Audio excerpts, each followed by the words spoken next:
नमस्कार साथियों, पार्थ कोचिंग गोविंदगढ़ में आपका फिर से एक बार स्वागत है। आज YouTube के माध्यम से हम आप सभी से रूबरू होंगे। आज हमारा नया टॉपिक रहेगा संविधान से संबंधित, जो आपको पीछे थंबनेल पर दिख भी रहा है। आज जो चर्चा का विषय है, संविधान से संबंधित वर्तमान में काफ़ी मुद्दा चल रहा है। क्या बदल जाएगा चंडीगढ़ का शासन?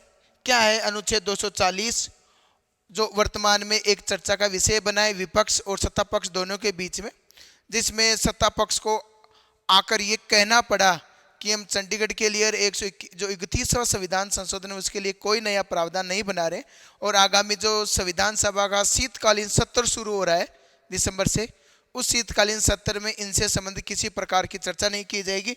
इनसे संबंध में हम आज चर्चा करेंगे। जो आपको कंपटीशन एग्जाम के लिए राष्ट्रपति की जब शक्तियाँ पूछी जाती है तो उनसे संबंधित प्रश्न है, तो ये तो आपने देख ही लिया चंडीगढ़ वाला। तो इसके तहत आपको जो ये प्रावधान किए गए हैं,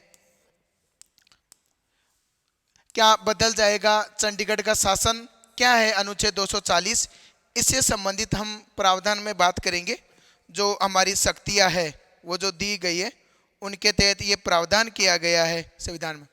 देखो, गृह मंत्रालय, जो हमारा गृह मंत्री अमित शाह, गृह मंत्रालय ने स्पष्ट किया है कि सरकार शीतकालीन सत्र में 131वां संविधान संशोधन विधेयक 2025 पेश नहीं करेगी। कथित तौर पर इस प्रस्ताव का उद्देश्य चंडीगढ़ को अनुच्छेद 240 के दायरे में लाना था। अनुच्छेद 240 क्या है वो भी हम पढ़ेंगे, और उससे पहले एक अनुच्छेद आता है 239, वो भी हम जानेंगे। चंडीगढ़ एक केंद्र शासित प्रदेश है जो पंजाब हरियाणा की संयुक्त राजधानी है। चंडीगढ़ पंजाब और हरियाणा की संयुक्त राजधानी है। इसका प्रशासन पंजाब के राज्यपाल द्वारा संभाला जाता है। ये अलग से चंडीगढ़ में कोई प्रशासक नियुक्त नहीं किया गया है। राष्ट्रपति को अनुच्छेद 239 में पावर दी गई है। देखो, मैं आपको बता दूं, जो हमारा अनुच्छेद है, अनुच्छेद 239, इस अनुच्छेद 239 में ये प्रावधान किया गया है कि राष्ट्रपति को ये पावर है, शक्ति है, कि वो जितने भी यूटी हैं, यूनियन टेरिटोरी, जो केंद्र शासित प्रदेश है, उन केंद्र शासित प्रदेशों में क्या नियुक्त करेगा? उपराज्यपाल, उपराज्यपाल या प्रशासक, या क्या नियुक्त करेगा? प्रशासक नियुक्त कर सकता है। जो ये अनुच्छेद 239 में लिखा है। इसी अनुच्छेद में आगे लिखा है कि राष्ट्रपति को ये भी पावर है, राष्ट्रपति को ये शक्ति है कि वो किसी राज्य के राज्यपाल को भी ये पावर, ये दायित्व सौंप सकता है। प्रशासक वाला दायित्व राज्यपाल को भी सौंप सकता है। ये अनुच्छेद 239 में लिखा है। और ऐसा ही दायित्व, जैसे मैं कहूँ अंडमान निकोबार है, तो अंडमान निकोबार में आप उपराज्यपाल या प्रशासक नियुक्त न कर कलकत्ता या मैं कहूँ पश्चिम बंगाल के राज्यपाल को दे दो। जैसे पंजाब के राज्यपाल को ये प्रशासक नियुक्त किया गया कि आप चंडीगढ़ का शासन आप ही देखोगे। ऐसे में कहूँ, जैसे अभी जो लक्षद्वीप है, अंडमान निकोबार द्वीप है, जो दमन दादर नागर हवेली है, ऐसे जो है उनमें इनकी नियुक्ति की जा सकती है। अनुच्छेद 239 में एक बार मैं फिर दोहराऊं, उपराज्यपाल, ठीक है, और आप कहे प्रशासन या प्रशासक की नियुक्ति की जा सकती है, ठीक है, और राष्ट्रपति चाहे तो किसी राज्य के राज्यपाल को भी वो दायित्व सौंप सकता है। उसके बाद में हम चर्चा करेंगे 131वें संशोधन का प्रस्ताव क्या था। जो 131वां संविधान संशोधन जो विधेयक या मैं कहूँ बिल जो लाने की चर्चा थी, उसके संदर्भ में प्रस्ताव का उद्देश्य सीधा सा था कि प्रस्ताव का उद्देश्य चंडीगढ़ को अनुच्छेद 240 के अंतर्गत लाना था। जो मैं बात करता हूँ अनुच्छेद 240, अनुच्छेद जो 240 है, जो अनुच्छेद 240 है, ये जो अनुच्छेद 240 है, इस अनुच्छेद 240 के अंतर्गत क्या क्या प्रावधान किया गया कि एक तो अंडमान निकोबार द्वीप समूह, लक्षद्वीप समूह, दादर व नगर हवेली, और एक है पुडुचेरी, और एक है आपका दादर और नगर हवेली में, दमन और दीप में, वहां पर क्या करेंगे, जो चुनिंदा मतलब पूरे केंद्र शासित प्रदेशों में नहीं, जो जो मैं नाम बोल रहा हूँ, अंडमान निकोबार, दमन व दीप, दमन द्वीप, दादर और नगर हवेली, दोनों आजकल एक ही है, ठीक है। उसके बाद लक्षद्वीप, उसके बाद में मैं बात करूं पौंडीचेरी या पुडुचेरी, इन सब में राष्ट्रपति क्या करता है, अनुच्छेद 240 के तहत राष्ट्रपति उन प्रदेशों में शांति के लिए, शांति सुरक्षा इनसे संबंधित जो विनियम बनाता है, वो विनियम अनुच्छेद 240 के तहत कौन बनाता है, राष्ट्रपति बनाता है।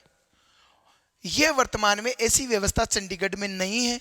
चंडीगढ़ के संदर्भ में वर्तमान में जो कानून बनाती है, वो जो चंडीगढ़ के संदर्भ में जो वर्तमान में कानून बनाती है, वो कौन बनाती है, वर्तमान में कौन बनाती है, संसद। कौन बनाती है, संसद।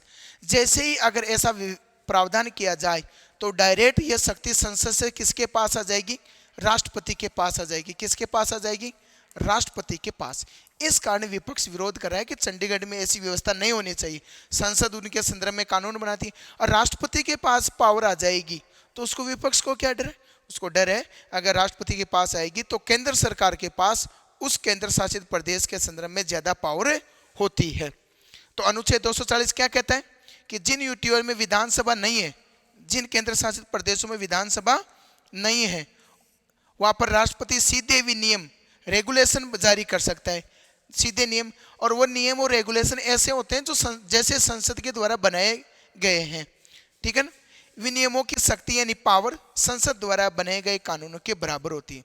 इसमें केंद्र का प्रशासनिक नियंत्रण बढ़ जाता है। बस ये जो मैं लाइन बोल रहा हूँ, केंद्र का प्रशासनिक नियंत्रण बढ़ जाता है, इसके कारण ही विपक्ष इसका विरोध कर रहा है, विशेषकर जो आम आदमी पार्टी है उसका विरोध कर। और देखो क्या क्या है, चंडीगढ़ पर संभावित प्रभाव, यदि संशोधन जो संविधान संशोधन लाया जाता है, अगर वो लागू हो जाता है तो चंडीगढ़ पर क्या प्रभाव पड़ेगा। कानून बनाने का अधिकार जो संसद को दिया गया, संसद से हटकर किसके पास चला जाएगा, राष्ट्रपति के पास चला जाएगा। वर्तमान में जो अभी जो प्रावधान है किसके पास है, संसद के पास। और संसद फिर कहाँ ट्रांसफर हो जाएंगे, अनुच्छेद 240 के तहत ये सारी शक्तियाँ किसको मिल जाएगी, अनुच्छेद 240 के तहत सारी शक्तियाँ किसको मिल जाएगी, राष्ट्रपति को। किसको मिल जाएगी, राष्ट्रपति को ये शक्तियाँ मिल जाएगी। और राष्ट्रपति को शक्ति मिलने का मतलब आप समझते हो कि केंद्र के पास उस प्रदेश के लिए शक्तियां बनाने का अधिकार ज्यादा है। चंडीगढ़ के लिए संभवतः अलग उपराज्यपाल की नियुक्ति किया जा सकता था। जो मैंने अभी बताया कि पंजाब का जो राज्यपाल है वही चंडीगढ़ का प्रशासक देख रहा है। मौजूदा ढांचा चंडीगढ़ को एक साझा राजधानी के रूप में विशेष दर्जा देता है। उसके बाद में मेरा एक क्वेश्चन है आपसे कि जो आज वर्तमान में चंडीगढ़ की व्यवस्था है, चंडीगढ़ की वर्तमान शासन जो संरचना किस अधिनियम से उत्पन्न हुई थी। इसमें 4 ऑप्शन है कि पंजाब राज्य अधिनियम 1950, पंजाब पुनर्गठन अधिनियम 1966, चंडीगढ़ प्रशासन अधिनियम 1982, केंद्र शासित प्रदेश अधिनियम 1958। आप कमेंट्स बॉक्स में इस प्रश्न का उत्तर भेजिए मुझे, फिर जो भी सही आंसर होगा मैं अगले वाली क्लास में जब भी क्लास लूँगा उससे पहले मैं इस प्रश्न को सॉल्यूशन कराऊंगा, इसके बारे में कुछ विशेष चर्चा करूंगा। धन्यवाद। आप एक बार इस वीडियो को देखिए, शेयर कीजिए। ये कंपटीशन से संबंधित जितने भी प्रावधान है, अनुच्छेद 200, अनुच्छेद 239, अनुच्छेद 239 और अनुच्छेद 240, ये दोनों चीजें मैंने बताई है, महत्वपूर्ण है केंद्र शासित प्रदेशों के लिए, राष्ट्रपति के लिए। आप सभी को एक बार फिर से धन्यवाद। जय हिंद, जय भारत।